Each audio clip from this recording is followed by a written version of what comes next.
Hello guys, welcome to day 11 and 12 of my pilot training. ఈరోజు మనకి Sunday. So ఒక తెలిసిన అన్న లంచ్కి పిలిచాడు. అన్న వాళ్ళ ఇల్లు ఒక 10 మినిట్స్ డ్రైవ్. తొందరగానే రీచ్ అయిపోయినా సో కొంచెం సేపు మాట్లాడుకొని లంచ్ కంప్లీట్ చేసుకొని బీచ్కి వెళ్దామని స్టార్ట్ అయినాం.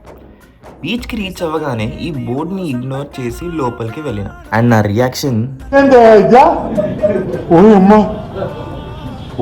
ఇదే.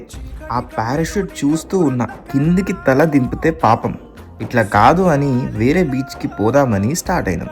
మధ్యలో ఒక స్టోర్ దగ్గర ఆగి కాఫీ తీసుకొని ఇంకా మళ్ళీ స్టార్ట్ అయినాం. ఈ బీచ్ అయితే చాలా బాగుంది. అందరు బట్టలు వేసుకునే ఉన్నారు బేసికలీ. అండ్ కొన్ని వీడియోస్ పిక్స్ తీసుకొని కొంచెం సేపు ఎంజాయ్ చేసి తర్వాత ఒక సన్సెట్ పాయింట్కి వెళ్ళి వైబ్ అయ్యి ఇంటికి రిటర్న్ వచ్చేసాం. చలో, ఇది ఈ వీకెండ్కి. Stay tuned for day 13. Bye.